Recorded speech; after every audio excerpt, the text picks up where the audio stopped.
A third-year student with 3 years of academy combat training walks into a fortress full of traffickers and uses his own teammates as human shields.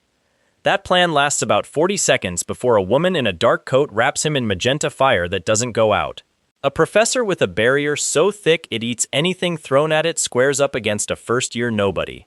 The first year jumps straight through the flames and takes his head off in one cut.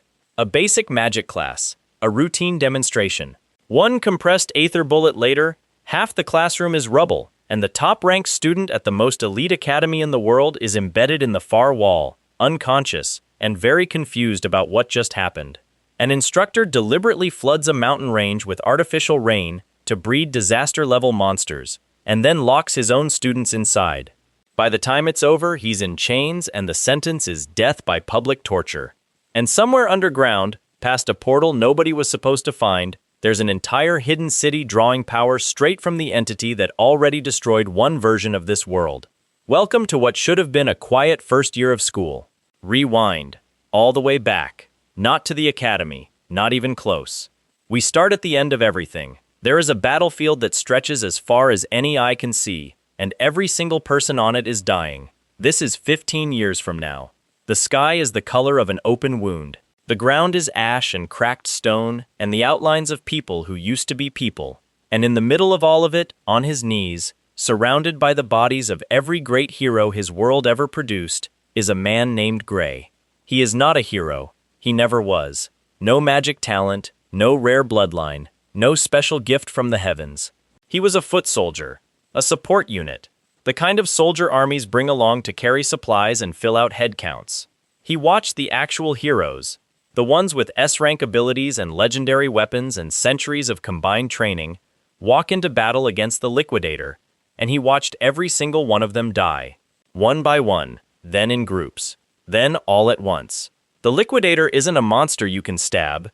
It isn't a warlord with a weak point. It's closer to a force of nature that decided it didn't like humanity existing and is doing something about it. By the time Gray is kneeling in that ash field, it has already erased an entire continent from the map. Not conquered it, erased it, gone. Water where land used to be. Gray watches the last of the heroes fall. Bella, who could reshape entire battlefields with a single incantation. Jacob, who could move through shadows and strike before anyone registered motion. Yummy, who held a defensive line alone for 6 hours straight.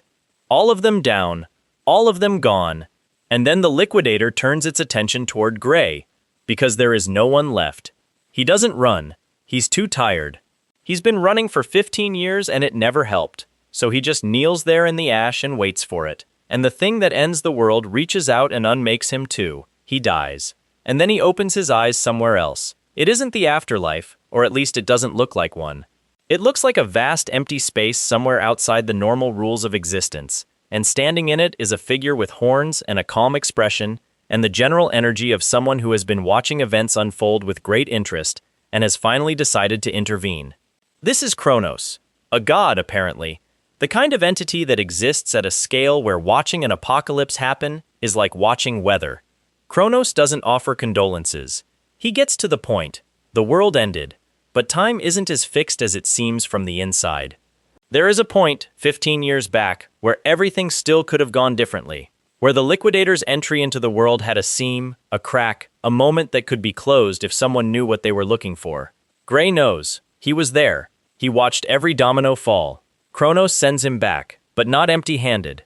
He gets something, a sealed power, locked behind a chained door in the back of his mind, belonging to some primordial dark entity that probably has opinions about being sealed inside a former foot soldier. The chain holds for now, but the power is there, waiting. A last resort that costs more than most people can afford to pay. Gray opens his eyes. He is 16 years old. He is in his hometown. Every scar he earned in 15 years of war is gone. Every callus, every broken bone that healed crooked, every wound that never fully closed, all of it erased. He's soft again. Weak again. The body of a kid who hasn't done anything yet. He sits up, feels the weakness in his own limbs, and decides that is the first problem to solve. The second problem is Velder. Velder is a bully. Not a grand villain, not a future antagonist. Just the local variety of awful who has been making Gray's life worse since they were children.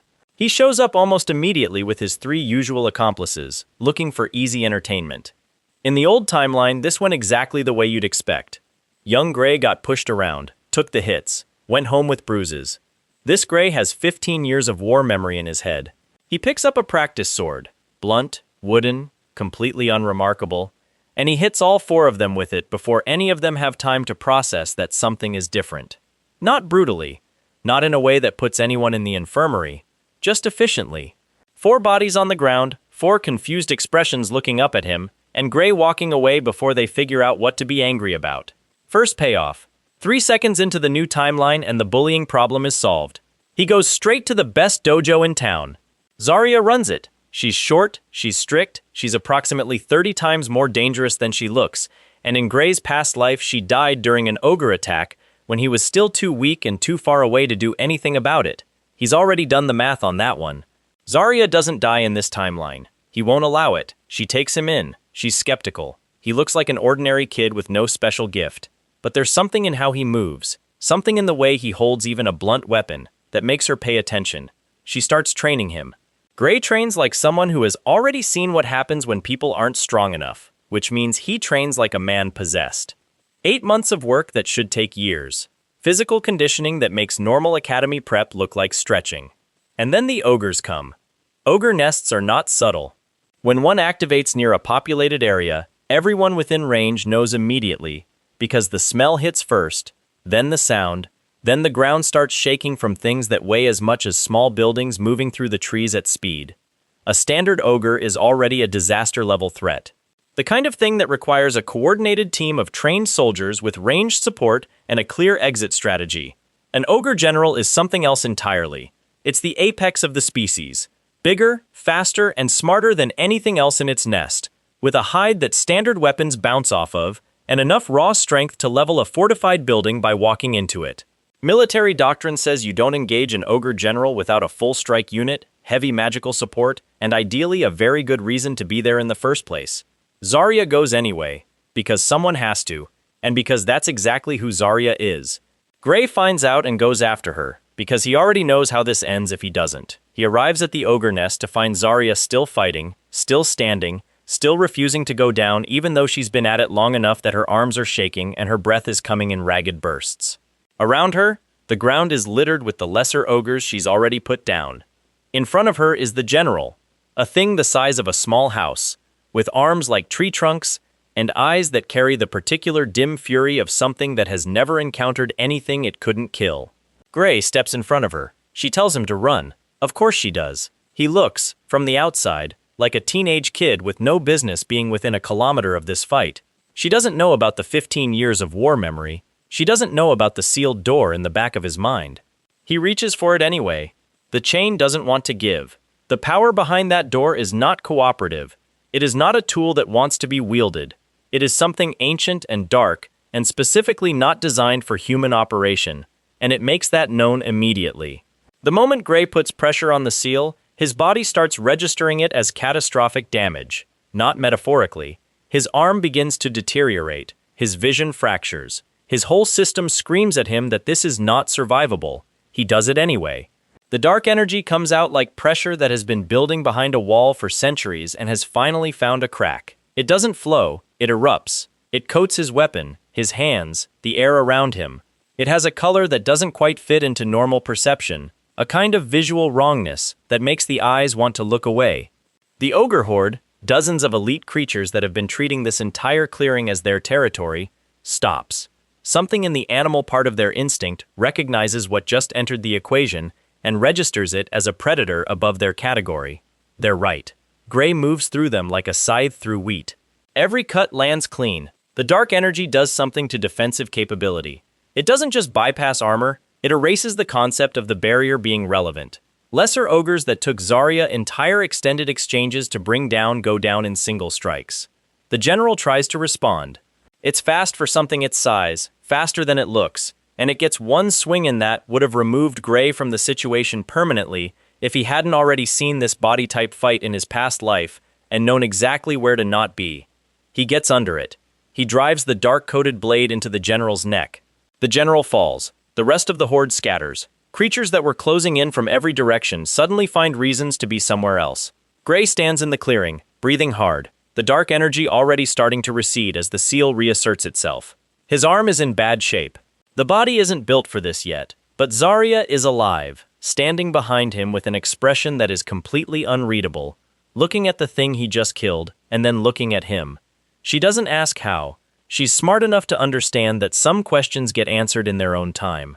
What she does is take his arm and start examining the damage with the focus of someone assessing a structural failure, and for the moment that is enough. Zarya lives. First tragedy of the original timeline, averted. The domino that was supposed to fall stays standing. Gray files it away and starts thinking about the academy. The World Union Academy is not just a school. Framing it that way would be like calling the sun a light source, technically accurate and completely missing the point. It is the single most prestigious military education institution in existence, the place where the future defenders of the world are trained, where the top fraction of a percent of talented youth compete for spots that will define their entire careers. The entrance exam alone eliminates more people than most battles do. Gray takes it with an injured arm. The arm from the ogre fight hasn't fully recovered. He wraps it, manages the pain, and shows up anyway, because the alternative is waiting another year, and he doesn't have years to spare in a timeline that's already racing toward catastrophe. The exam tests combat ability, magical aptitude, tactical thinking, the full range. Gray's magical aptitude registers somewhere between 0 and an insult. No inherent talent, no natural gift. In a room full of people whose families have been cultivating bloodline abilities for generations, he is conspicuously ordinary in the worst category. The physical and tactical components are a different story. When they put him in the ring against an examiner, an actual combat instructor whose job is to test candidates through live sparring, something shifts. Gray is using his non-dominant hand because the injured arm can't hold a weapon properly. The examiner comes at him with full professional intent, not trying to hurt anyone but absolutely not taking it easy. Gray reads the footwork, reads the shoulder angle, reads the breathing pattern. 15 years of watching everyone from basic soldiers to legendary heroes move in combat, and matches everything with his offhand. The examiner doesn't put him down. The examiner can't put him down. It ends in a draw, which for a one-handed teenager with an injury against a credentialed combat instructor is a result that makes several people in the observation area sit up straight. He doesn't pass on merit points alone. The magical aptitude score drags the whole assessment sideways. But Ariel is watching. Ariel runs the Divine Eye program. The concept is straightforward and controversial in equal measure. Certain evaluators with high-tier perception ability can directly assess a candidate's true potential beyond what standard testing captures, and grant direct admission on that basis. It bypasses the normal exam entirely. Traditional students despise it. They call it a backdoor. They call it favoritism. They call it cheating in an institution that is supposed to be meritocratic. Ariel doesn't especially care what they call it. She has the authority, she has the perception, and she has seen something in Gray that the exam's metrics completely missed. She hands him a Divine Eye ticket on the spot. He's in. He arrives at the academy for the entrance ceremony, still processing the fact that this worked. The entrance ceremony for the World Union Academy is a global event. Not locally significant, globally. The admission of each new cohort is broadcast, celebrated, treated as the kind of occasion that nations pay attention to because the people walking through those gates are the future's best shot at producing the warriors, mages, and tacticians that keep the world functioning. Every seat is full, every eye is on the stage, and into this, Leon Hart steps up to the podium. Leon Hart is the top-ranked admitted student of this year's cohort. He's a swordsman, and the word swordsman undersells it. He comes from a lineage with centuries of accumulated technique. He trained under masters who trained under masters, and his entrance exam performance was so far above everyone else's that the gap between first and second place was discussed in the evaluation reports as a data point of concern for the other students. He is genuinely, legitimately exceptional. He knows it. He has known it his entire life, and he carries that knowledge with the particular confidence of someone who has never once been given a serious reason to doubt it. He steps up during the ceremony, and he says, publicly, in front of everyone who is watching globally, that whoever the unknown special admission student is, should have the decency to hand back their uniform. He doesn't say Gray's name. He doesn't have to. Everyone knows who the Divine Eye admission was. Leon Hart looks out at the crowd and delivers a speech that amounts to, "The integrity of this institution is being compromised by someone who didn't earn their place, and that person should do the honorable thing and leave." The crowd agrees. Or enough of the crowd agrees loudly enough that it feels unanimous. Gray is sitting in that crowd. He is sweating. He is surrounded by people who are nodding at what Leon Hart is saying. His face is doing the specific work of remaining neutral, while every instinct in his body is registering the humiliation of sitting there branded a fraud in front of a global audience by someone who has no idea what he's actually dealing with. What Leon Hart doesn't know, what literally nobody in that ceremony knows, is that this backdoor parasite killed an Ogre General weeks ago, alone, with a sealed primordial dark entity and one good arm. The exact thing that requires a full military strike unit is in the past now because of the person Leon Hart just publicly called unworthy. The audience doesn't know that. Leon Hart doesn't know that. But Ariel knows it. Ariel stands up. She is Gray's instructor, the person who granted the Divine Eye admission, and she is done with this conversation. She doesn't raise her voice. She doesn't need to. She simply states, clearly and publicly, that she will bet her position, her career, and the entire continued existence of the Divine Eye program on the following condition. If the special admission student has not accomplished something worthy of the Academy, something concrete and verifiable, then Leon Hart can have everything he's asking for. The condition? She states it with the calm energy of someone playing a card they know wins. The condition is that Gray has to have hunted an Ogre General. Not will hunt, has hunted, past tense. Leon Hart takes the bet. Of course he does. Ogre General hunts require full strike teams. No first-year student on the planet has soloed one. It's not a real risk, from where he's standing. He has no idea the receipt is already signed.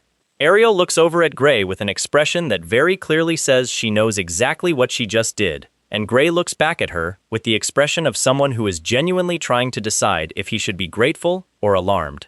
He settles on both. The ceremony continues. The bet is made. Leon Hart returns to his seat with the confident expression of someone who just secured an outcome they consider inevitable. Gray sits in the crowd and lets the moment breathe. He already won. He just has to wait for everyone else to find out.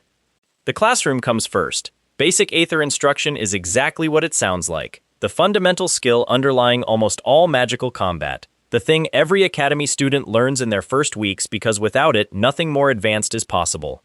Aether is ambient magical energy, present everywhere, and the core technique is learning to gather it, shape it, and release it as a focused projectile. An Aether bullet, entry level. First exercise. The instructor, Bruda, a man with strong opinions about the Divine Eye program and its students, singles Gray out immediately.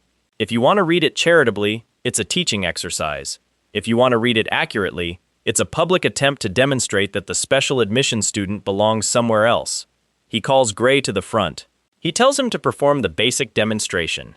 He sets up his personal barrier to absorb whatever comes. Standard practice, protective measure, totally routine. Gray focuses. Here's the thing about Gray and Aether. He genuinely does have limited magical talent. What he has, from 15 years of watching mages operate in real combat and learning the mechanics out of sheer survival necessity, is an understanding of compression that no first-year student should possess. Normal Aether bullets are fired at standard density. You gather the energy, you release it, it travels. Clean, simple, appropriate power level for a classroom. Gray compresses it. He doesn't mean to compress it the way he does. He understands the compression exists, but calibrating it for a classroom demonstration versus calibrating it for killing something during a war are two different problems, and he doesn't fully bridge the gap before the release. The bullet leaves his hand carrying orders of magnitude more energy than the drill calls for. Bruda's barrier, a barrier strong enough to absorb standard training exercises comfortably, the kind of defensive measure that hasn't failed in years of classroom use, takes the hit. It shatters. Not degrades, not weakens, shatters. The barrier doesn't exist anymore.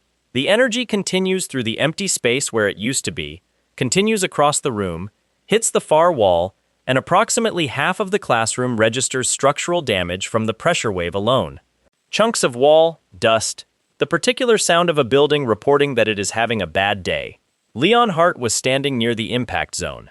He is now not standing, he is in the far section of the room, having been relocated there by the force of the event, and he is temporarily unconscious. The top-ranked swordsman at the most elite academy in the world, the man who stood in front of a global audience and called Gray an embarrassment to the institution, is currently in a pile of rubble because Gray's basic training exercise hit him. The classroom is silent. Then it is very much not silent, as everyone processes what just happened simultaneously. Bruda is staring at the space where his barrier used to be. He has been teaching at this academy for years. His barrier has never failed. He cannot immediately construct an explanation for what just happened that fits inside his existing worldview, so he is standing very still while his brain attempts the work. Gray looks at the damage, looks at Leon Hart in the rubble, looks back at the damage. "Sorry," he says, with the tone of someone who genuinely is sorry, and also genuinely is not sure how to have done that differently. Leon Hart comes around a few minutes later. He sits up in the rubble. He looks at Gray. There is a very long pause while Leon Hart does the internal arithmetic of what just happened. The person he called an undeserving fraud just accidentally destroyed a reinforced classroom and sent him across the room without apparent effort during a first-year training exercise. He doesn't say anything yet, but something shifts behind his eyes. The certainty that has been there his entire life, the unquestioned confidence that he is the best and everyone else is beneath him, develops its first crack. This is the beginning of Gray and Leon Hart's actual relationship, which starts as arrogant rival, cracks at this exact moment, and will eventually reach something that looks a lot more like respect. But they're not there yet. Right now, Leon Hart is pulling debris off himself and reconsidering some assumptions. Bruda files a report. There will be consequences for the classroom. There are always consequences for classrooms. The underground problem surfaces faster than anyone expected. Bella is a student. Specifically, she is a student with extraordinary magical potential, the kind of raw ability that comes along maybe once a generation, the kind that in Gray's future timeline developed into a full archmage capable of reshaping battlefields. She's young, she's brilliant, and she has no idea that Professor Bradley has been watching her with something other than academic interest. Bradley runs a research program. Officially, the program is about maximizing magical capability development in high-potential students. The paperwork looks fine. The methodology, on paper, is aggressive but defensible. What the paperwork doesn't mention is the surgery. Specifically, the surgery that Bradley performs on students who show the right combination of high potential and limited social connections. The ones who won't be immediately missed. The ones with no one watching out for them. The surgery rewires the neural pathways that handle magical energy processing. It can enhance capability dramatically. In the short term, it also causes irreversible brain damage and frequently ends in death, or something worse than death. Bradley knows this. Bradley does it anyway. Bella is next on the list. Gray finds out through a combination of future knowledge. He remembers Bella from his past life, remembers her as someone who survived to become extraordinary, and paying close enough attention in the present to notice that Bradley's program recruitment looks different up close than it sounds. He puts the pieces together fast. He goes to Ariel. He explains what he knows and what he suspects. Ariel listens with the specific quality of attention that means she is already recalculating multiple things simultaneously. The immediate fix is Odo. Odo is life force, the biological energy that underlies physical existence. And here's the part Bradley's program doesn't advertise. Students with sufficient Odo development can handle magical energy processing in a way that doesn't require neural modification. The pathway Bradley claims to surgically create exists naturally in anyone who trains the right way. Bella doesn't need the surgery. She never needed it. She just needs to know how to develop what she already has. Gray teaches her. He shouldn't know this. No first-year student should have this knowledge. But Gray was a soldier for 15 years, in a world where survival required picking up skills from anyone who had them, and somewhere along the way he picked up enough about Odo development to pass it on. Bella absorbs it with the speed of someone whose fundamental ability has always been exceptional. She gets in weeks what would take other students years. She doesn't show up to Bradley's next appointment. Bradley notices. Bradley is not pleased. But Bradley also can't exactly report that a student declined a voluntary research program without revealing why the program exists, which is a problem that cuts both ways. He files it away. His operation continues with other students. Gray already knows it has to be stopped entirely, not just redirected around Bella. But that requires going underground. Literally. He goes with Ariel and Bella both. Ariel because she has the authority and the combat capability to matter in a fight, Bella because she knows the facility layout from the recruitment meetings, and because leaving her outside with Bradley still operational isn't a real option. They find the entrance to Bradley's real lab in the Gastia mountain range. Not the official campus facility, the underground one that the paperwork doesn't mention. What they find inside is worse than Gray expected, which takes some doing given what he came in expecting. Bradley has been running human experiments for years. The scale of it becomes clear as they move through the facility. Surgical records, containment areas, the particular clinical horror of a space that has been optimized for doing terrible things to people efficiently. But that's not the worst part. The worst part is at the bottom. Bradley's actual goal isn't enhanced magical students. That's a byproduct, a cover, a funding mechanism. What Bradley is genuinely trying to do is tap directly into the Liquidator's power, the same entity that ends the world in 15 years, the force that Gray came back specifically to stop. Bradley has found something, a method, a resonance frequency, a way to punch a hole through to the Liquidator's energy and siphon from it. The experiments have been about finding humans who can serve as conduits. This explains the scale of the operation. This explains why it's underground. This is not an ambitious professor overstepping ethical lines in pursuit of academic advancement. This is someone who has been actively working to connect their world to the thing that destroys it. Bradley meets them in the deepest chamber. He's not surprised to see Gray specifically. He's been aware of the Divine Eye student who has been interfering with his program, and he came prepared. He activates his primary defense, a technique involving devouring flames. The flames don't just burn, they consume. Magical barriers, physical attacks, most things thrown at them get absorbed into the fire and added to its fuel. It's a defensive capability that has no obvious counter, the kind of ability that turns a fight into a waiting game where one side slowly runs out of options. Gray doesn't wait. He takes a running step and jumps directly through the flames. It burns. It is not a comfortable experience. The devouring fire does what devouring fire does, and he is inside it, and it registers as damage across his entire body for the duration of the passage. He passes through it in approximately 1 second and comes out the other side into the space directly in front of Bradley, who was not expecting this, because nobody expects this, because jumping through a barrier that eats everything thrown at it is not a thing people do. Gray's blade connects with Bradley's neck.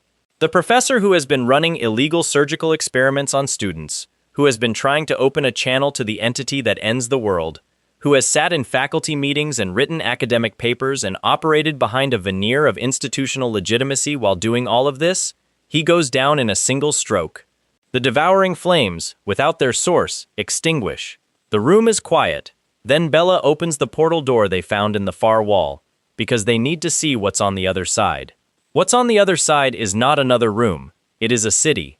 An entire functioning subterranean city, built below the mountain, powered by energy drawn from the Liquidator's frequency. Not a hideout, not a base, a civilization of people who have been living underground and feeding their infrastructure off the power of the thing that ends the world above them. The scale of it is enough to make Ariel stop walking and stand completely still for several seconds, which is more alarmed than Gray has seen her look at any point since he met her. They come back up. They report to Director Alexandro, who confirms what the equipment signature means. Bradley's facility was integrated with the Blooddrinker Syndicate. Not adjacent to it, not funded by it. Integrated. The criminal organization that Gray knows will be a major vector for the Liquidator's influence has already been operating inside the academy infrastructure for years before any first-year student walked through the doors. The problem is bigger than one professor. It was always going to be. Leon Hart shows up to sword class with a different energy than he had before the classroom incident. Not humbled exactly. Leon Hart is not the kind of person who reaches humility quickly or easily. The bones of his confidence run too deep for one event to restructure them completely. But something has shifted in how he looks at Gray. The easy dismissal is gone. What's replaced it is something more complicated. Something closer to a genuine question mark. And that question mark is what makes him show up to their practice match ready to actually try. The match happens in the sword training hall, observed by their classmates and their instructor, and from the outside it probably looks like a fairly even exchange between two students of comparable skill. That reading would be wrong in interesting ways. Leon Hart is technically exceptional. The footwork is perfect. The blade angles are textbook. Every combination he throws is constructed with the kind of precision that takes years of dedicated formal training to produce. He is doing everything right. Gray is doing something different. 15 years of actual combat doesn't produce the same movement patterns as 15 years of formal training. Real fighting is messier, faster, and much less interested in looking correct. Gray fights like someone whose education happened in places where being wrong got people killed, which means he fights with a kind of practical ruthlessness that formal technique doesn't fully prepare you for. He doesn't go for the elegant solution, he goes for the one that works fastest with the least exposure. Leon Hart's combinations are perfect. Gray doesn't let any of them complete. He cuts in early, redirects, takes the angles that formal swordplay training doesn't spend much time on because they're considered unrefined. It isn't beautiful. It is extremely effective. They end in a draw. Leon Hart lands enough to call it even. Gray absorbs enough to make it fair. But both of them know, and the class knows, and the instructor absolutely knows, that the first-year special admission student just went toe-to-toe with the top-ranked swordsman in the cohort, using a hand that was still recovering and a fighting style that shouldn't exist at his supposed experience level. After the match, Leon Hart doesn't say much. He nods once at Gray, the specific nod of someone recalibrating, and walks off to cool down alone. That nod means more than a speech would. The rivalry is becoming something more honest. The instructors who want to destroy the Divine Eye program have been waiting for a moment, and the inter-year competition gives them one. The competition is an academy tradition. First-year students matched against upperclassmen in formal combat assessment. It is not designed to be winnable by first years. The physical and technical gap between a first-year student and a third year who has been training at academy intensity for 2 full years is enormous, and the historical record reflects that clearly. The Divine Eye cohort hasn't won an inter-year match against upperclassmen in 35 years. 35 consecutive years of losses. The statistical case for abolishing the program practically writes itself, and the instructors who oppose Ariel's Divine Eye admissions have been building toward using this record as the formal justification to shut the whole thing down. If the first years lose again, the argument holds. If the argument holds, the program ends. If the program ends, Gray and every other special admission student gets expelled. Bruda is leading the faction that wants this outcome. He is not subtle about it. He has been making the case in faculty meetings, in corridor conversations, in the particular way administrators build consensus before a decision that is already made.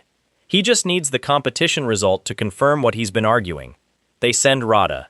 Rada was an experiment survivor. That's the detail that nobody in the official record acknowledges but that Gray has already pieced together. Rada went through a version of Bradley's program before the lab was shut down, and what came out the other side isn't what went in. Liquidator crystals were implanted during the procedure, not visible from the outside. Functionally, Rada operates like a normal advanced student until a specific threshold of combat intensity is crossed, at which point the crystals activate and something very different emerges. The plan, from the faction's perspective, is clean. Send a modified student against the Divine Eye first year, let the combat escalate until the modification activates, watch the result confirm that the program produces students who can't handle real academy-level opposition. Nobody in the stands is supposed to know about the crystals. It's supposed to look like a legitimate competition result. Gray walks out to the arena floor knowing what Rada is. He has to, because in his original timeline he would have had no way of knowing, and in this one he does, and that difference is going to matter in about 90 seconds. The match starts clean. Rada is good, genuinely skilled, the kind of opponent that a normal first year would have no business competing with. Gray manages it. He reads the patterns, stays mobile, keeps the fight in territory where his experience advantage compensates for the physical gap. The crowd is paying attention now, because this is already more competitive than the record suggested it would be. Then the threshold crosses. The crystals activate. Rada's energy signature changes completely. The controlled student fighter disappears, and something with liquidator resonance steps into the space where Rada was. The arena reacts. People in the stands are on their feet, not because they understand what they're seeing, but because their instincts are registering something wrong about the energy output. Bruda's faction is watching with the particular careful attention of people monitoring a prepared outcome. Gray reaches for the sealed door. He's been training for this. Hector Fellow, the master instructor who found Gray after the Odo lessons and recognized something in his physical conditioning problem, has been working with him specifically on the dark power tolerance issue. Hector's entire area of expertise is physical endurance at extreme energy thresholds, the kind of training that takes athletes who can survive incredible amounts of magical output and pushes them past that into territory that most bodies refuse to enter. He saw what Gray was carrying, understood the problem structurally, and built a conditioning program around making the body a container that doesn't shatter when the dark power flows through it. The results are partial. Gray's arm still deteriorates under full dark power activation. The body is not fully adapted yet, but the threshold has moved. Where before even limited activation caused immediate catastrophic damage, now he can sustain a controlled release long enough to accomplish something specific before the cost demands payment. He opens the door just enough. The dark energy comes out moderated, directed, nothing like the full eruption in the ogre nest. It coats his movement, sharpens every strike, does something to the liquidator resonance in Radha that disrupts the crystal activation, because primordial dark energy and liquidator energy are not friends, and whatever the crystals are running on doesn't like what Gray is outputting. Radha's transformation destabilizes mid-fight. Gray closes the distance and puts Radha through the arena barrier, not violently enough to cause permanent harm. The conditioning from Hector specifically includes knowing when enough force crosses into too much, but decisively enough that the match is unambiguous. Radha hits the barrier cracks, the match is called. 35 years ends. The Divine Eye program wins an inter-year competition for the first time in a generation, and Bruda's faction doesn't have the result they needed, and the vote to abolish the program gets tabled because the argument it was built on just collapsed in public. Ariel watches from the faculty seats with the serene expression of someone who prepared for exactly this and is allowing herself one moment of satisfaction before moving on to the next problem. Bruda is not gracious about it. He is also no longer holding the institutional momentum he had before the match. That momentum is gone and he knows it, and the particular silence of a man who just watched his best argument disprove itself in front of witnesses is its own kind of payoff. Gray's arm needs attention after the match. The dark power use, even moderated, extracted a cost. Hector is already waiting at the edge of the arena floor with the energy of someone who ran the numbers before the match and knows exactly what the bill looks like. They go to work. Ariel takes Gray to her private vault. This happens as a reward, essentially, though Ariel wouldn't phrase it that way. She'd say it's a practical necessity. Gray's current weapons are inadequate for where the training is heading, and inadequate weapons in a situation like his don't just underperform, they create specific risks. So she brings him to the vault where she keeps things she's collected over years of her own career, items that never made it to official Academy inventory for one reason or another. The vault is extraordinary. Gray walks through it with the careful attention of someone who has spent 15 years in warfare and knows what he's looking at. And what he's looking at is an embarrassment of rare weapons, artifacts, and tools that most active military units would plan operations to acquire. Ariel waves at various things with the casual energy of someone who has owned them long enough that they've become furniture. He passes on most of it. The heavy claymore he takes because his body can use it. After Hector's conditioning, he can sustain the kind of extended physical output that makes a large weapon a tactical advantage rather than a liability, and the weight means strikes that connect to do so with enough force to matter even against magically reinforced targets. Standard, for his needs, but excellent construction. The other blade is less obvious.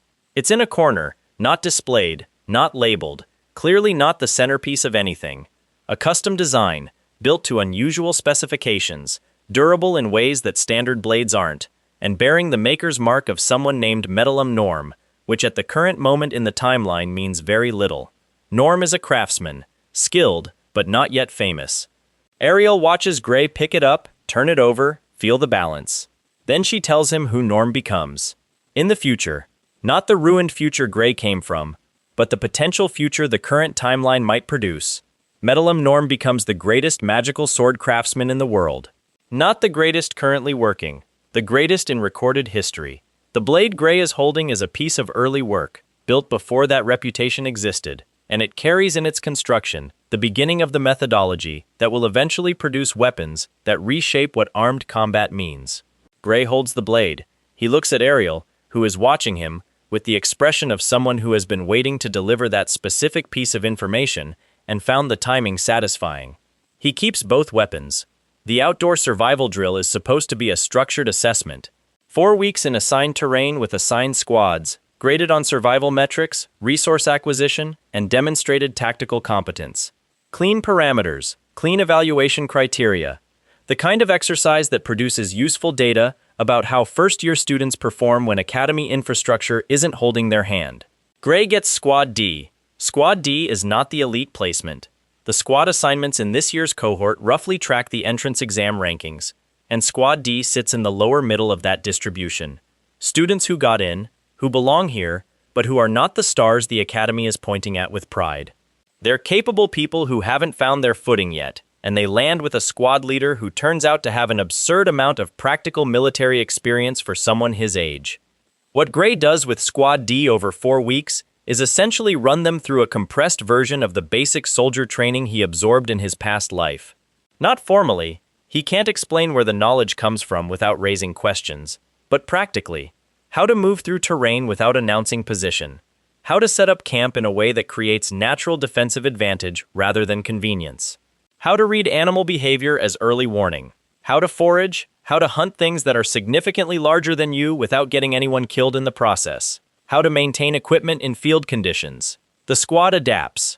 They're skeptical at first. Gray looks like a first-year student, and the methods he's teaching feel more like military doctrine than academy curriculum. But the methods produce results quickly enough that skepticism gives way to focus. Within 2 weeks, Squad D is operating at a cohesion level that typically takes years to develop. The giant beast hunts go well. The academy sets assessment targets, creature types, difficulty tiers, quantities, and Squad D clears them in roughly half the expected time, which means they have the second half of the period to do things like actually rest and maintain physical condition instead of grinding through exhausted. Then the instructors arrive at night. This is the other half of the drill. Unannounced, after students have been in the field long enough to be tired and not expecting a new variable, a team of combat instructors raids each squad's camp. The stated purpose is assessment of tactical response under degraded conditions. The actual experience for most squads is a rude awakening and several educational minutes of being comprehensively outmaneuvered by professionals. Gray detects them about 4 minutes before they arrive. Jacob's lessons from his past life, the version of Jacob who survived long enough to teach Gray stealth and tracking, paid off in ways Gray has been waiting to deploy. He can read the environment, small indicators, compressed vegetation in a specific pattern, a bird that flushed from cover at the wrong angle, a change in ambient sound that signals something large moving at deliberate controlled speed through brush. He has the squad repositioned and prepared before the instructors breach the camp perimeter. What the instructors find is not a sleeping camp. What they find is students who are already awake, already positioned, and working from a prepared response. The instructors are good, they're professionals, they've run this drill many times, but surprise is most of their advantage in these scenarios, and Gray stripped that advantage 4 minutes ago.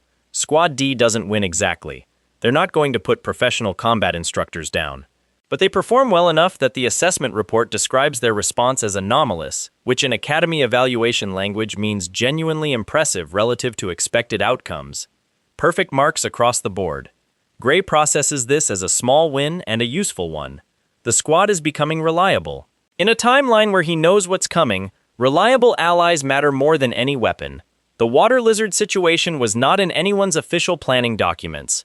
Water lizards are disaster-class aquatic predators that require a very specific environmental condition to activate their full threat profile: rain, not sprinkles. Sustained heavy rainfall that saturates the terrain, fills the drainage, and creates the shallow water coverage that lets something that size move at speed without drag. In their natural habitat, in the right storm conditions, a water lizard is a military response problem, the kind of creature that cities build evacuation protocols for. The Gastia mountain range does not naturally produce those storm conditions at this time of year, which is why when the rain starts, artificial, precisely sustained, clearly engineered, Gray knows before anyone else that something has gone very wrong with the logistics of this field exercise. Wormald is the instructor running this section. He has been running it with the particular energy of someone who is managing something other than what the academy thinks he's managing. The teleport inhibitors, which are safety systems, the emergency recall mechanisms that pull students out of dangerous situations when the threat level crosses a designated threshold, have been modified. They don't work anymore. The modifications are subtle enough that a routine check wouldn't catch them, deliberate enough that they couldn't be accidental. Wormold put his students in a box, and then filled the box with artificial rain, and then turned the safety systems off. The water lizard activates. It is as bad as the category suggests. A creature that in dry terrain is dangerous but manageable. In shallow, saturated ground becomes something that moves like water itself, appearing and disappearing and appearing again from angles that don't follow normal predator logic. It hits the group fast. Students scatter. The drill that was supposed to be structured assessment turns into live survival in about 30 seconds. Gray manages the chaos with the focus of someone who has functioned in actual chaos before. He keeps the group from fragmenting completely, which is the first priority. A scattered group against a water lizard in these conditions is a casualty scenario, and casualties are not happening today. He pulls students back to defensible ground, reads the lizard's movement pattern, identifies the angles it prefers, and then he exposes Wormold. He doesn't do it with a speech. He does it by demonstrating, clearly and in front of witnesses, that the teleport inhibitor failure was not equipment malfunction. The modification is specific, intentional, and traceable back to the person who had access. Wormold's operation unravels in real time, because Gray has been building the evidence in his head since the rain started, and he presents it with the compressed precision of someone who has had 15 years to learn how institutional betrayal actually functions. The inhibitors are forced to work through a workaround Gray constructs with Ariel's help over a tense 20 minutes while the group holds position. They activate. The class teleports back to base. Wormold is in chains before the rain stops. The investigation that follows is fast and not gentle. Wormold wasn't acting alone.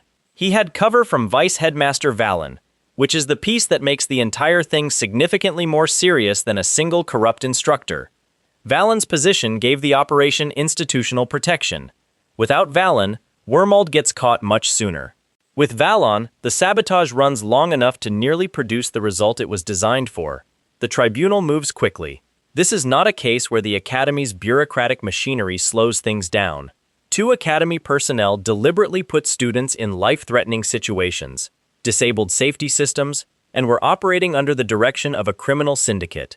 The sentence for both is death, carried out under conditions that the tribunal apparently feels should reflect the severity of betraying students under your protection. Public torture is in the documentation. Gray hears the outcome and moves on. There isn't room for long reflection on it. The problem was solved, the traitors were caught, the timeline absorbed the event without producing the casualties the original version would have. Next. The demonic swords are not weapons in any conventional sense of the word. They look like weapons. They have blades, handles, the basic geometry of something designed to be held and swung, but the design intent has nothing to do with cutting enemies. Demonic swords are training instruments built around a single brutal principle. The sword feeds on the user's vital force. Every time you pick one up, it begins draining. Every swing, every grip adjustment, every second of contact pulls life energy out of the person holding it and burns it as fuel. The blade gets sharper, faster, more responsive as the drain deepens. The person holding it gets weaker in exact proportion. The training logic is straightforward and merciless. Vital force infusion, the technique Gray needs to master for the second-year advancement requirement, requires a specific kind of physical sensitivity. You have to be able to feel your own life energy clearly enough to isolate it from everything else, direct it precisely, and push it into an external object without losing control of the flow. Most students develop this through years of careful graduated practice, small controlled exercises that slowly build the neural pathways required for fine manipulation. Gray doesn't have years. He has a steel stake that needs to be cut, a second-year threshold that will not move for anyone, and a body that has already been through enough catastrophic strain events that his relationship with physical pain has fundamentally changed. So Hector points him at the demonic swords, and Gray picks one up. He collapses in 4 minutes, not gradually, not through a slow fade of strength. He goes from standing to the floor in a single moment, when his body registers that a critical threshold of vital force has been consumed, and decides that staying upright is no longer a supported operation. The sword is still in his hand when he hits the ground. He has to consciously release it, which takes more effort than it should, because even disconnecting from the drain requires muscular control that his depleted system is struggling to maintain. Hector notes the time, helps him up, and tells him to rest. The next session he lasts 6 minutes, then 9, then 12. Then the collapses start happening less through total depletion and more through a specific kind of overload. His body is adapting to sustaining the drain, but the adaptation creates new failure points where the system tries to compensate for what's being pulled out and runs into the limits of what compensation is possible. He collapses differently as the weeks pass. The nature of the failure evolves because the thing that's failing is a moving target. This is progress, in the particular way that Hector thinks about progress, which is not the way most people would recognize it. Hector's framework for physical development exists entirely outside conventional academy methodology. He came from a tradition that treats the body as a system to be stressed past its current ceiling and then supported through the rebuild, repeatedly, until the ceiling becomes the floor. By that framework, the collapses are not setbacks, they are the mechanism. Gray understands this intellectually and finds it only partially comforting when he's on the floor for the 4th time in an afternoon. The arm happens 6 weeks in. He's been pushing the session length past where Hector marked the recommended cutoff, because Gray's approach to limits has always been to identify them and then exceed them by as much as the situation demands. This session he goes past the cutoff by 12 minutes. The dark power starts to interfere, not activated, not even close to the sealed door, but present the way it's always present. A background radiation of something that doesn't belong in a human body. When the vital force drain from the demonic sword gets deep enough, the dark power and the remaining vital force start interacting in a way they normally don't, because normally there's enough vital force in the system to maintain the separation. 12 minutes past the cutoff, there isn't. His right arm goes first. Not pain exactly, it's more like the arm stops being the right kind of matter. The tissue, the bone, the entire physical structure from the elbow down begins to disaggregate. It doesn't bleed, it doesn't wound. It converts, grain by grain, to something that is not solid, not liquid, not recognizable as biological material. It becomes dust, and the dust disperses, and Gray is standing in the training hall, with his right arm ending at the elbow, and the rest of it in the air around him as particulate matter. He sets the demonic sword down very carefully with his remaining hand. Hector is already moving. He's calling someone. Not an academy healer, not official medical staff, someone else. Someone whose presence at the academy is apparently not in any formal documentation. She arrives fast. She is wearing a hood, and her identity is something that the official record doesn't capture, and that nobody in the room is going to insist on clarifying right now. What she does is put her hands on what's left of Gray's arm and work at a level of healing capability that standard academy medicine doesn't reach. The arm comes back, not over days, over minutes. The tissue rebuilds from the shoulder down with the particular clean efficiency of regeneration that belongs to a tier of healing ability that Gray has only seen in his past life among people who spent decades developing it. Whoever this woman is, she operates at a level that puts her somewhere in the top fraction of healers alive. When it's done, Gray has both arms again. The right one feels strange for a few hours, the particular strangeness of nerve pathways that have been rebuilt rather than healed, but it functions. By the next morning, it functions completely normally. Gray and Hector have a conversation about the cutoff markers that results in Gray agreeing to respect them going forward. Not because the arm incident scared him, it did, but that's not the deciding factor. The deciding factor is that Hector explains, with the patient precision of someone who has seen this specific failure mode before, that losing the arm temporarily was recoverable because the healer was available. The next structural failure that the dark power interaction produces might not be something that comes back. There are thresholds past which rebuilding isn't the mechanism that applies. Gray adjusts his approach. He respects the cutoffs. He trains within the markers.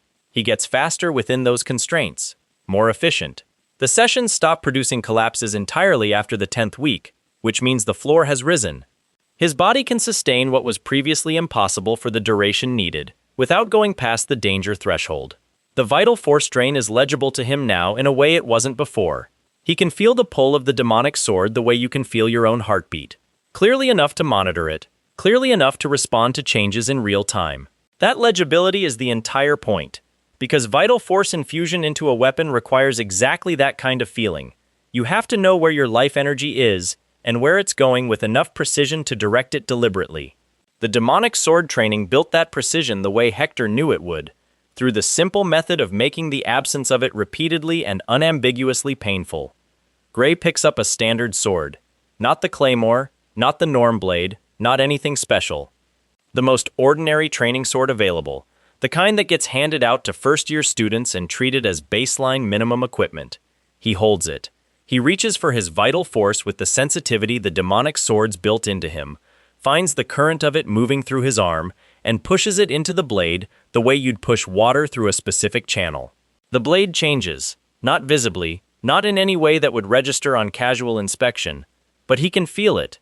The edge becomes something different, something that isn't just metal anymore, something that has life energy threaded through it in a way that changes how it interacts with matter. He walks up to the 15-centimeter solid steel stake. The second-year threshold, the thing that ends academy careers for students who can't develop this technique. 15 centimeters of dense steel, tested against a standard weapon. No magical enhancement allowed, no special materials, just a sword, and whatever the person holding it can put into it. He cuts it, not with effort, not with a dramatic buildup. One stroke, clean through, both halves separating and settling to the floor with a sound that is embarrassingly quiet for what it represents. The technique worked. The threshold is cleared. Second year is open. Gray sets down the training sword and looks at the two halves of the stake on the floor for a moment. Hector, watching from across the room, nods once. It has the same quality as Leon Hart's nod after the practice match. The acknowledgement of someone who runs high standards and doesn't lower them for anyone, confirming that the standard was met. Gray picks up the stake halves and sets them aside. Then he goes to eat something, because demonic sword training and vital force work in the same day produces a hunger that has to be experienced to be understood. Central Command doesn't ask, they inform.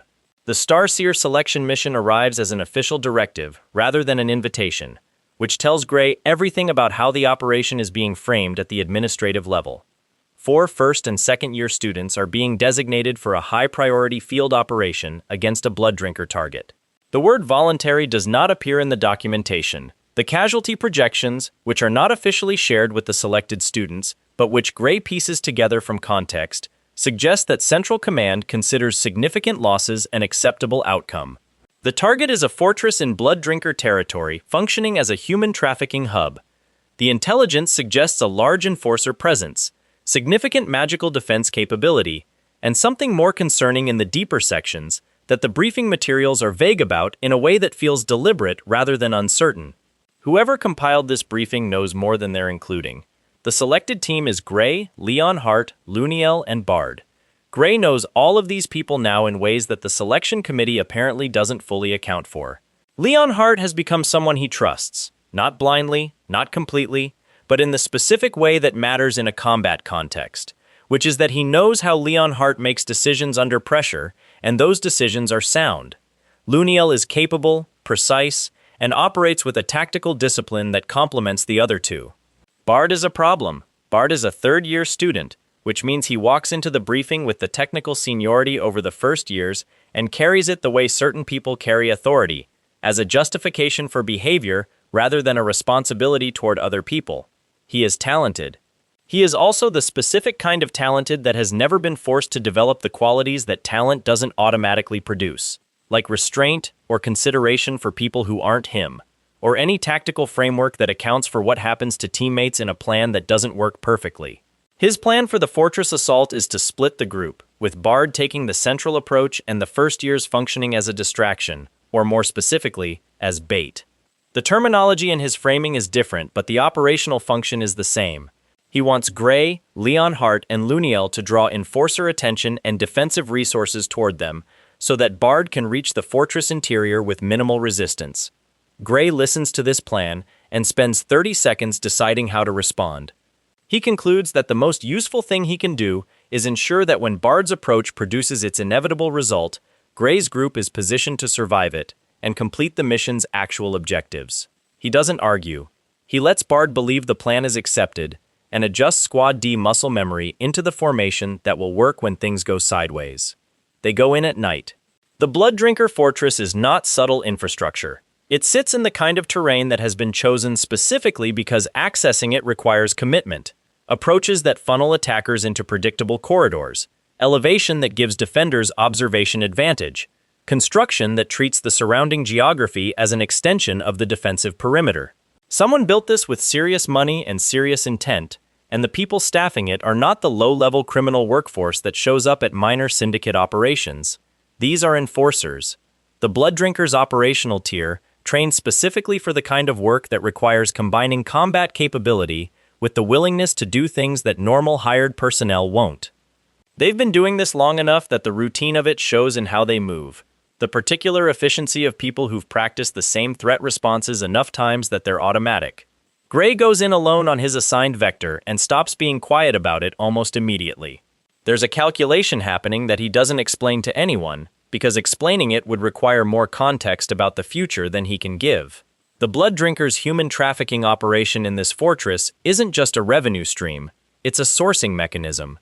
The people being held here are being processed for something. Experiments, conduit development, the same category of operation that Bradley was running underground. Every hour the fortress continues to function is an hour that process continues.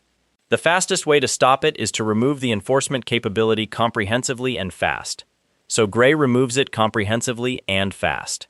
The first corridor of enforcers registers him as a single unarmed-looking student who walked into their perimeter, which gives him about 2 seconds before the recalculation happens. He uses those 2 seconds well. The claymore comes out and the dynamic in that corridor changes completely. Suddenly, the enforcement team that outnumbers him significantly is no longer certain about the direction of the threat. He moves through them. The vital force infusion that took months of demonic sword training to develop turns every swing into something that punches above its category. The claymore isn't a magic weapon, and the technique isn't classified as a high-tier ability, but life force threaded through steel at the density Gray is maintaining changes what that steel does when it connects. Defensive barriers that enforcers are using, personal protective magic, the standard issue variety that academy-trained combatants rely on, are eating through faster than the calculation that generated them anticipated. The calculation was based on what a first-year student should be able to output. It's running on the wrong numbers. The enforcers don't break. They're too trained for that. But they consolidate, which is the response discipline demands. Pull back to defensible formation, assess the threat, prepare a coordinated response. Consolidating means moving resources from other positions. Other positions, like the ones Bard is moving through. Bard notices this and takes it as confirmation that his plan is working. The bait is drawing coverage. His approach has reduced resistance. He pushes forward with the increased confidence of someone watching their strategy produce results, which is exactly the wrong moment to stop being careful.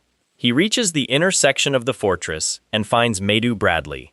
Maydew Bradley is not an enforcer. She is not a standard Blooddrinker operative. She is a special designation criminal, which is an official classification that the World Union's legal framework reserves for individuals whose threat profile exceeds normal criminal categorization. The designation comes with specific protocols. It comes with a very different operational picture than the one Bard walked in expecting. She is also Professor Bradley's daughter, which is information that the briefing materials included, but that Bard processed as background rather than tactical variable. He is reconsidering that processing now. She looks at him the way someone looks at an obstacle they've already solved, before being told it was in their way. She has dark magic, and she has something that isn't quite poison, and isn't quite chemical, and doesn't have a category that normal combat doctrine accounts for. A magenta compound that she can deploy as fire, as gas, as a coating on surfaces, that burns with a persistence that standard magical barriers were not designed to interrupt. The devouring flames that her father used were a cruder version of the same principle. Maydew's version is refined. Maydew's version, once it starts, does not stop for barriers or distance or retreat. Bard tries his options in sequence. The barrier goes up. The barrier does not help. He summons teammates, specifically, the first years he positioned as bait, now being called as emergency support, which is the exact inversion of the operational plan he described in the briefing. When the situation becomes personal, the architecture of the plan becomes whatever serves the person who made it. The magenta fire reaches him before the help can. It wraps around him in a way that fire doesn't normally wrap. The compound has density, intention, a quality of adherence that makes it behave less like combustion and more like something that has decided to stay. Bard is screaming. The third-year student with 3 years of academy training, the person who walked into this briefing with seniority and a plan that treated his teammates as tactical assets, is burning with a fire that his considerable abilities have no answer for. He goes down. Not dead, or at least not confirmed dead at the moment Gray reaches the corridor, because Gray is moving through the fortress at a speed that the Enforcer consolidation didn't fully account for, and he is close enough now to hear what happened to Bard without being close enough yet to have prevented it. The magenta fire still burns on whatever it touched. The smell of it is wrong in the same specific way that the underground city's energy signature was wrong, the same category of wrongness, the same source. Medu Bradley stands in the corridor ahead of Gray. Behind her, deeper in the fortress, whatever the briefing materials were vague about sits in the sections that the surface-level intelligence didn't fully map. Gray can feel the energy from here. He knows what it is. He's stood close to versions of it for 15 years in a future where it already won. He is not letting it win again. The dark energy behind the sealed door stirs. Not activated, not yet, but present in a way it wasn't a moment ago, as if whatever Medu is carrying is a frequency that the sealed entity recognizes and responds to. The chain holds. Gray keeps walking forward. Medu watches him come, and her expression has the quality of someone who has not yet recalculated, who still has the fortress's enforcer numbers in her threat assessment, and doesn't fully account for what happened to those numbers in the last 20 minutes. She's about to. The fortress around them is quiet, in the specific way that spaces go quiet after everything that was making noise has been removed from the equation. Behind Gray, the corridors he came through hold the evidence of what happened when the Enforcer's threat assessment ran on the wrong numbers. Ahead of him, Medu Bradley stands in the inner corridor with the magenta fire still active at her fingertips and a dead third year smoldering on the ground beside her. Not dead. Gray corrects himself on that. Bard is breathing. Barely. The specific barely of someone who took significant damage and whose body is doing the minimum required to maintain the situation, but breathing. The magenta fire didn't finish him. Maybe she didn't want it to finish him yet. Maybe she has uses for a heavily injured third-year student that a corpse doesn't provide. Either way, Bard is alive in the least comfortable sense of the word. Medu is watching Gray approach and running her own assessment. She's good at it. The daughter of a man who spent his career studying how power works at the fundamental level has probably absorbed more about threat evaluation than most combat practitioners develop in full careers.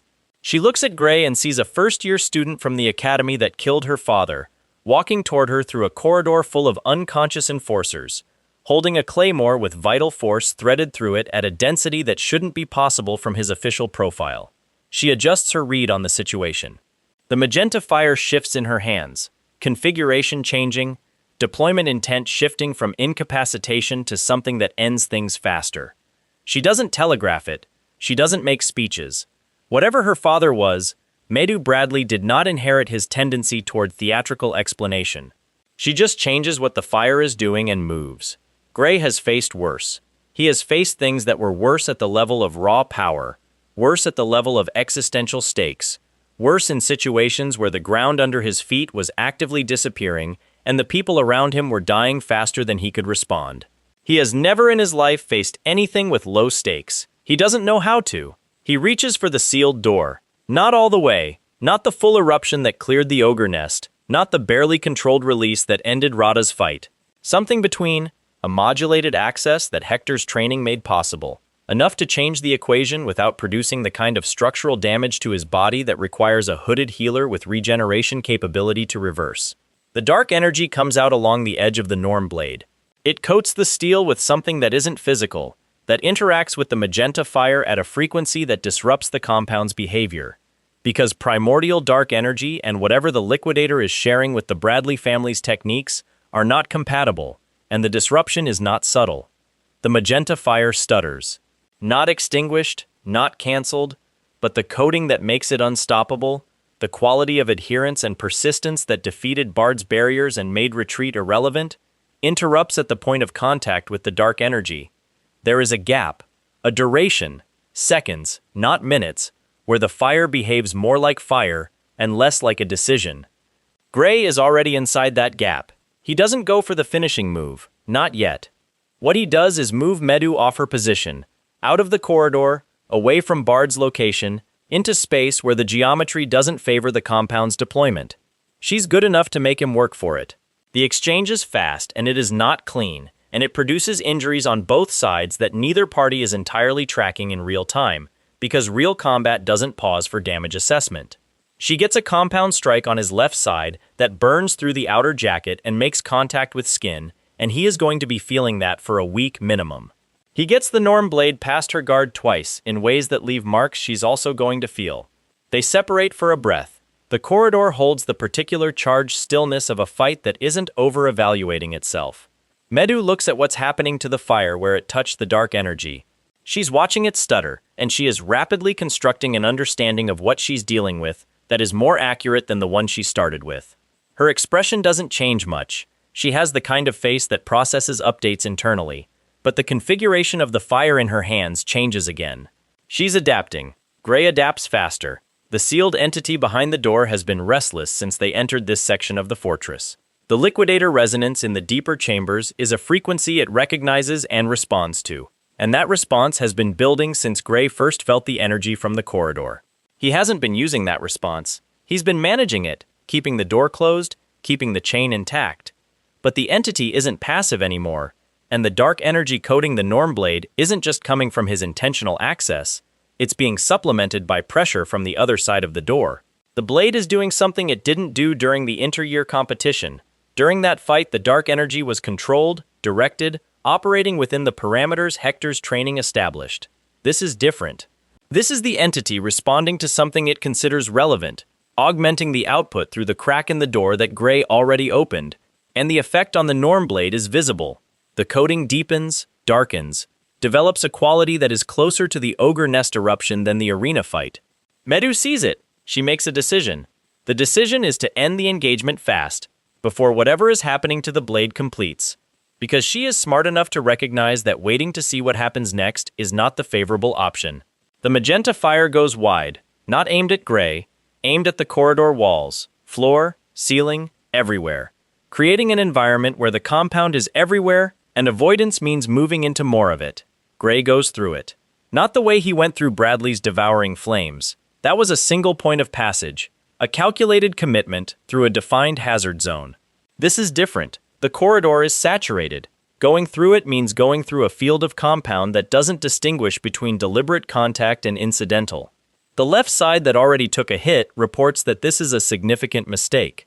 The rest of his body agrees. He comes out the other side at Medu's position before she can re-establish distance. The Norm blade, augmented by whatever the entity is feeding into it through the door crack, connects with the same quality that made Bradley's head separate cleanly from the rest of him, not through superior force, but through the dark energy's effect on defensive integrity, the property that makes barriers irrelevant and makes resistance a category error. Medu's personal defensive technique, which is sophisticated enough that it should matter, does not matter. She goes down, not dead. Gray made the same call he made with Bard. End the fight, don't end the person. Because dead people don't provide information, and information about Blooddrinker upper-tier operatives and their liquidator connections is the most valuable thing this mission can produce. She's down hard. She's going to be down for a while, and whatever she knows about the deeper sections of the fortress and the energy source that's been making the sealed entity restless is going to be extracted through official channels by people whose job that is. Gray closes his eyes for a moment and pushes the door shut. The entity goes quiet behind it. The dark energy recedes from the Norm blade until it's just steel again. Excellent steel. The early work of a craftsman who will one day be legendary. The corridor smells like magenta compound and singed material, and the particular aftermath of a fight that wasn't clean. Leon Hart arrives 30 seconds later, coming from his section of the fortress, which he cleared in a way that is much more technically elegant than what Gray's corridor looks like. He takes in the scene, Bard on the ground, Medu on the ground, Gray standing in the middle of a corridor that has clearly had significant things happen in it recently, and his face does the thing it has been doing more frequently lately, the thing where the recalibration is visible for just a moment before the composure closes back over it. She was the special designation target, Leon Hart says. Not a question. Assessment. She was, Gray confirms. Leon Hart looks at Bard, looks at Gray, looks at the corridor. The mission objectives, he says. Still active, Gray says. The deeper sections, the energy source. Leon Hart nods. The nod of someone who has, over the course of a year that has contained more recalibration than his previous 16 years of life combined, arrived at a specific working relationship with the person standing across from him. Not deference, not submission. Something closer to the acknowledgement that in this particular situation, with this particular set of variables, the person in front of him has relevant information that changes the tactical picture, and that acting on that information is the correct move. Then we go deeper, Leon Hart says. Gray is already moving. The deeper sections of the Blooddrinker fortress are where the briefing materials got vague, and standing at the threshold of them, the reason for that vagueness is immediately obvious. The intelligence gathering that produced those materials was done by people working from the outside, mapping what they could observe from distances that kept them safe. What they couldn't observe from those distances was the scale. The fortress above them, the corridors, the enforcer positions, the operational infrastructure of a major trafficking hub, is the surface layer.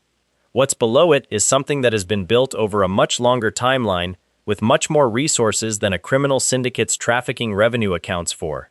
The construction is the same category as the underground city beneath Bradley's mountain laboratory. The same architecture, the same energy signature, the same funding fingerprint. Blooddrinker didn't build this alone.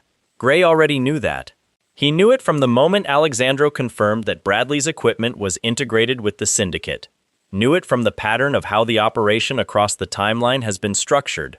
Too coordinated, too well-resourced, too consistently protected by people in positions that should be opposed to it. There is something above the Blooddrinker in the organizational structure, something that has been using the syndicate the way the syndicate uses its enforcers, and what's in the deeper sections is a piece of that something made physical. The energy is stronger here. Not the liquidator itself. The entity that ends the world in 15 years is not physically present in this mountain fortress. Because if it were, the fortress would not exist anymore. It would be part of the category of things the liquidator has already erased. But a resonance, a connection, a tether between what's down here and what the liquidator is. The same thing Bradley was building toward in the underground city. The same thing the crystals in Radha's body were calibrated for. The same thread running through every operation Gray has encountered that traces back to the same source. Someone is building an infrastructure to receive the liquidator when it arrives. Not stop it, receive it. Make its entry into the current timeline something that can be managed, directed, channeled by people who have positioned themselves to be on the correct side of that arrival. The underground city, the experiments, the trafficking operation, the academy infiltration, these aren't independent crimes. They're components of a preparation process for something that in Gray's original timeline happened without anyone having to prepare for it, because it came anyway and destroyed everything regardless. Someone in the current timeline is trying to make a deal. Gray stands at the threshold of the deeper sections and understands the shape of what he's been walking through since the regression, with more clarity than he's had at any point since Kronos sent him back. This isn't just about preventing the liquidator's arrival. It's about preventing the infrastructure that wants to survive that arrival from getting completed. He and Leon Hart go in.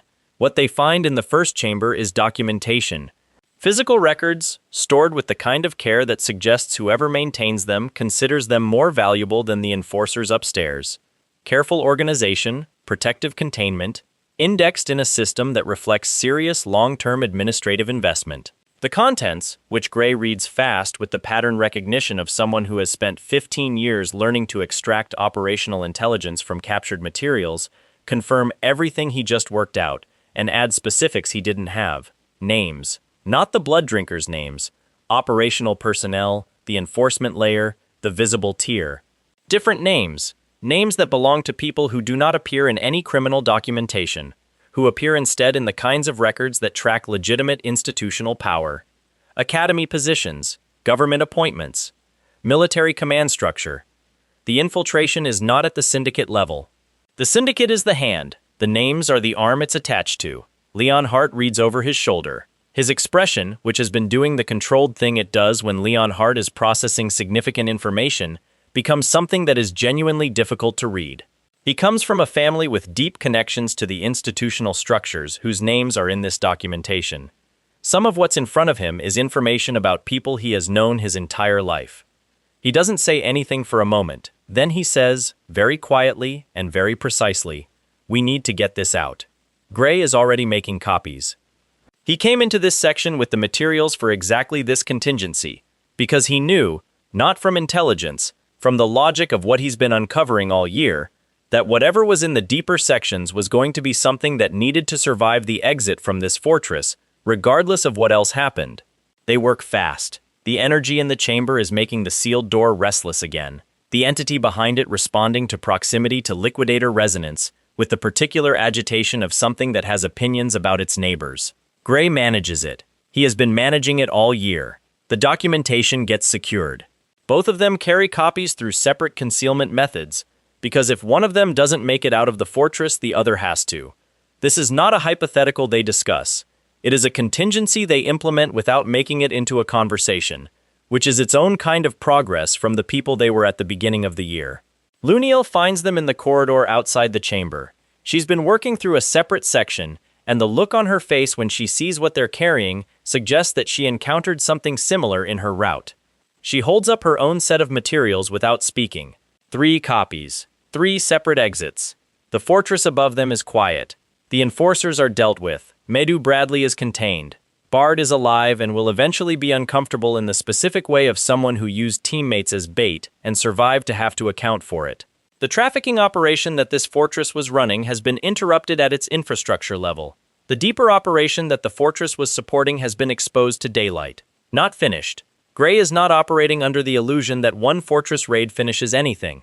The names in the documentation represent the visible tier of something that has roots he hasn't fully mapped, resources he hasn't fully accounted for, and a timeline that extends further forward than first year at the World Union Academy.